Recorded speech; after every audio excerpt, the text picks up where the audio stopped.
This video is sponsored by You're My Type, an app that makes finding friends and dating more meaningful by using personality types to match people. Check it out if you want to connect, chat, and meet with people, or just enjoy the memes.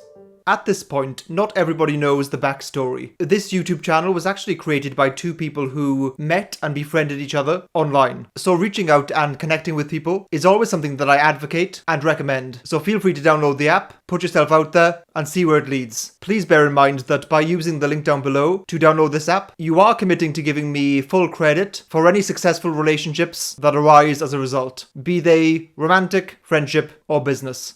Also, to anyone who's spoken to me on there and asked me whether it's really me, it is. What is an attachment style? A person's attachment style is their specific way of relating to others in relationships. According to attachment theory, attachment style is shaped and developed in early childhood in response to our relationships with our earliest caregivers. Essentially, our adult attachment style is thought to mirror the dynamics we had with our caregivers as infants and children. Attachment style includes the way we respond emotionally to others, as well as our behaviors and interactions with them. So, based on that, it's probably the case that you can't draw connections or correlations between attachment styles and personality types. But I think it's a cool thing to look into, since certain types might be more likely to fall into certain categories. And more than that, the natural approach the various types have to people and relationships might line up really well with these attachment styles in terms of the behaviors and mindsets they describe. The 4 attachment styles. Secure. Basically the healthy attachment style. People who have this style feel comfortable with their own emotions and navigating them in relationships. They'll be able to set and respect boundaries effectively, as well as leave unhealthy relationships more easily. Everyone has issues in relationships, obviously, but people with this attachment style probably have the least amount of unnecessary issues in relationships.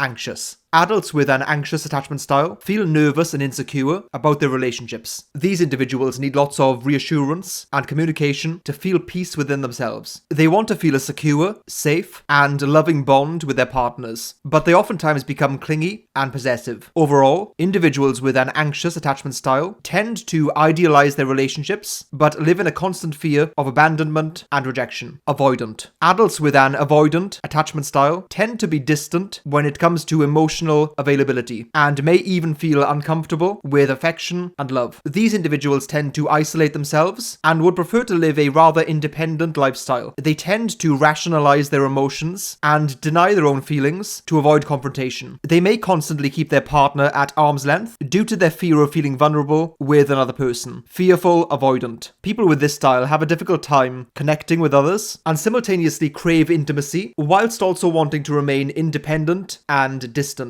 Adults with a fearful avoidant attachment style live in two conflicting worlds. They share both the characteristics of anxious and avoidant styles, and inevitably end up feeling a negative storm of emotions. They have a push-pull dynamic where they want to feel close and loved, but also want to avoid any feelings of intimacy at the same time. You can see on this image that these attachment styles can be described by the level of avoidance and the level of anxiety associated with them. So an avoidant personality doesn't have the same level of worry about things, despite the fact that they're still not comfortable with emotional intimacy and so on. So there is a bit of subtlety here, where you can be avoidant in different ways. One is the kind of independence that is conflicted because there is that desire to connect still, and the other one is more detached in some sense. Okay, ESTPs. Like a lot of these attachment styles, the behaviors that might line up with them will change over the course of a person's life. Definitely when ESTPs are younger, they're probably going to display avoidant attachment style traits, living their life, enjoying the sensory and sensual excitement that life has to offer, and not having a great deal of time for becoming deeply invested in emotional relationships. This isn't a source of conflict or contention for them, but rather just a preference. So younger ESTPs line up with the avoidant attachment style. This can occur later for them as well, but ESTPs I know do seem to adjust and become more open to this stuff as they get older and more mature. So I'm going to put ESTPs in avoidant. I'm going to put ISTP and INTP together here, since I think they have the same traits in relationships, broadly speaking. This conflict of wanting that intimate connection, yet disliking it on some level too, is something they typically relate to. Independent is a word that I strongly associate with both types. Firstly, in their thinking, they are free thinkers who want to understand things for themselves. Secondly, they're introverts who love their space in every sense. I would say that ISTPs might be more physically independent, whereas INTPs don't mind being looked after a little bit. I'm going to put them both in the fearful avoidant group.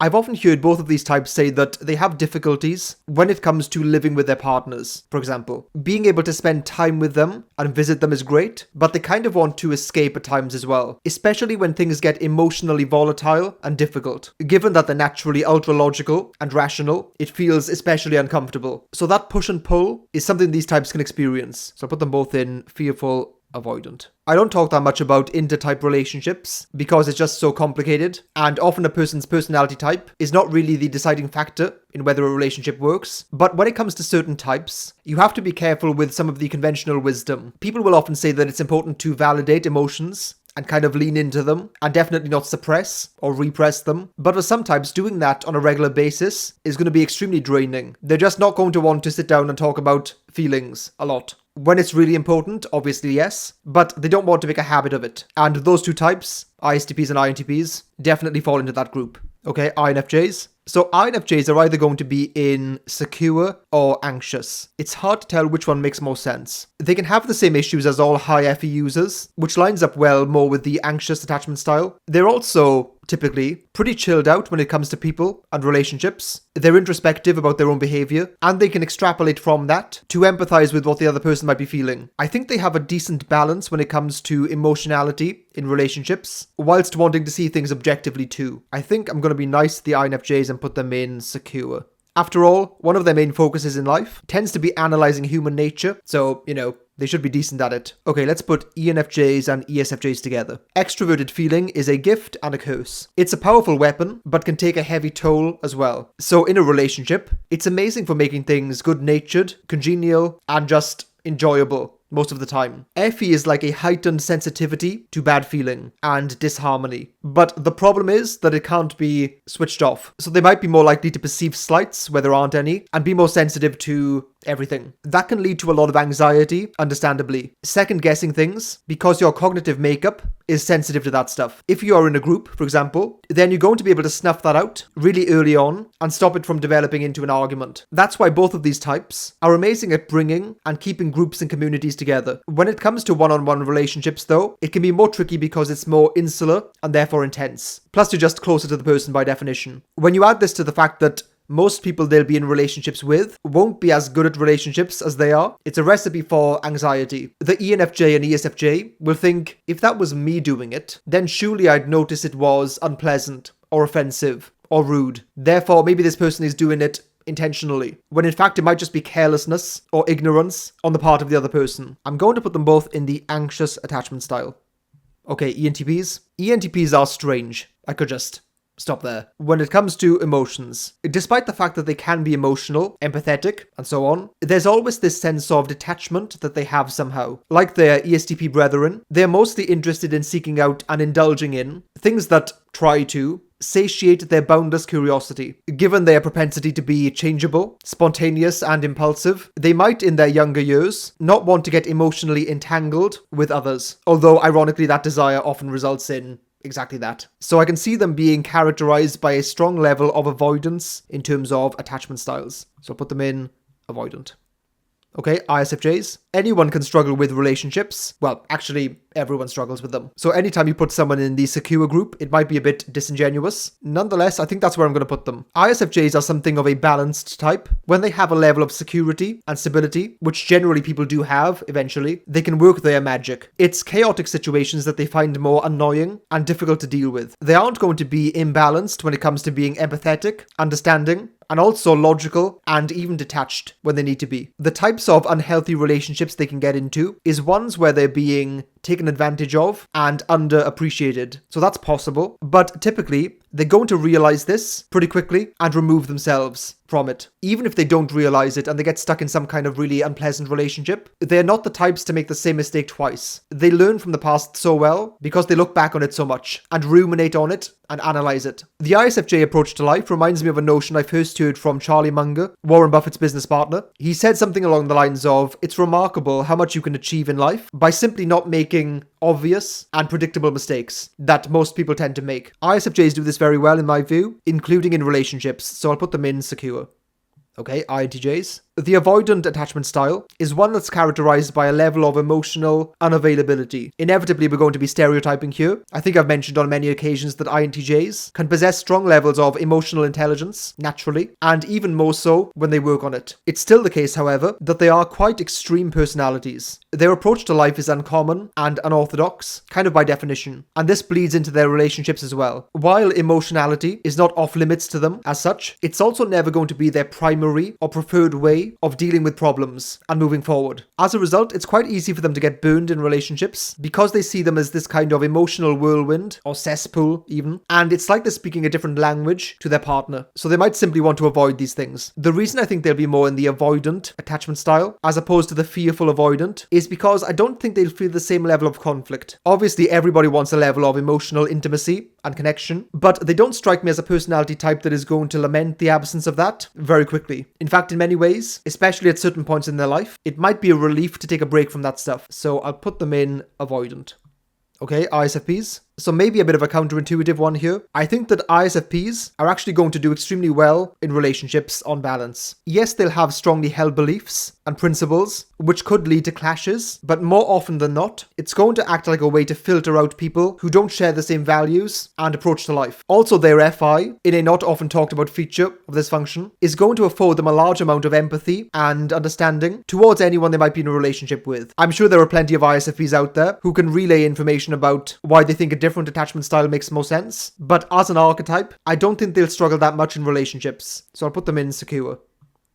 Okay, ESFPs, one of the most difficult types to categorize here, again mainly because you have to wrestle with stereotypes in order to make the case for where you place them. So when it comes to having a level of comfort and ease, navigating their own emotions and the emotions of their partner in a relationship, I don't think they're going to struggle that much. They aren't going to avoid these things. They'll address or confront them head on in a direct way. The problem is that they can be extremely forceful, too forceful at times, but that doesn't necessarily relate to attachment styles. Like ESTPs and ENTPs, they might definitely fall into that desire of wanting to experience variety and different people when they are younger, therefore coming across more avoidant in some ways. But I think the difference here is that ESFPs will always be happy to emotionally engage. If they find themselves in an unhealthy position, all things being equal, I think they'll be able to detach and move on in a pragmatic way quite well. So I'm going to put them in the secure group. Okay, ENFPs. ENFPs definitely have something of a neurotic streak within them. That tends to occur when they're a bit more imbalanced. It's like the dark side of their zaniness and eccentricity. Since their brain can naturally see so many possibilities, it stands to reason that negative possibilities can run rampant in their minds at times. As with all of these traits and attachment styles in this video, a lot of these things depend on the healthiness of the person in question. I imagine that a healthy version of a type is going to be one that will have a secure attachment style, kind of by default. I'm going to put ENFPs in the anxious group. INFPs. So I think that every type I put in the secure group is going to get a lot of pushback, which I'm looking forward to hearing, of course, because many of these types and many people that have been in relationships with these types will have some kind of negative experience with them. Like many of the stereotypes surrounding INFPs, I think this is an area where they get a really bad rap. From listening to anecdotes often thrown around, you'd think they would be constantly in bad relationships with people, but I really don't think this is the case. They have exceptionally high emotional intelligence. It's difficult to describe the difference between introverted feeling and extroverted feeling when it comes to relationships. The best way I can describe it concisely is that high FI users often have superficial friction in the relationships, but they deal with underlying emotional problems very well, whereas high FE users can be superficially on good terms with each other, yet there are underlying issues that aren't being addressed in a head-on way. So INFPs are underrated in this area and many other areas, and I'm going to put them in the secure group. ISTJs. ISTJs are a tricky one. For me, it's between secure or avoidant. They have a lot of the attributes that make ISFJs great at relationships, people knowing where they stand with them. They aren't going to be really changeable or pull the rug from under people, and they're reliable, stable, and committed. However, that emotional component is a bit more difficult. They can be detached, stoic, reserved, and seemingly not demonstrative in their caring. Or should I say, not verbally demonstrative. They'll look after the people they love and care about in a very substantial and concrete way, but when it comes to emotional openness, intimacy, and support, it's not always their strong suit. That sounds inherently negative, and I guess this attachment style way of describing people has that kind of judgmental aspect built into it, but it's important to note that it isn't actually negative. It's only a byproduct of the way they approach the world. The reason they are strong and stable is because they don't let emotionality take over their life, and as a result, they might suppress that a bit too much. On balance, I'm going to put them in the avoidant category. Okay, let's put these last two together, ESTJs and ENTJs. Both are going to come across as blunt, harsh, cold, etc. to certain other types. When it comes to relationships, they can be all business, which isn't the best approach. They can both be out of touch with their own emotions, but also other people's too. It's almost like they don't see the value in engaging with people that way. Like, what's the return on investment for a heart-to-heart? Again, this can be amazing since often in life, talk is cheap, and people who take useful action are in short supply. And these two types do that in abundance. So if a person is receptive to the acts of service approach to things, then all will be well. Later in life, more mature versions of these types get in touch with their emotional side, but it does take work. I'll put them both in avoidant. Please like and subscribe. It makes a huge difference to the video and the channel overall. Also, feel free to check out all of the links down below in the description.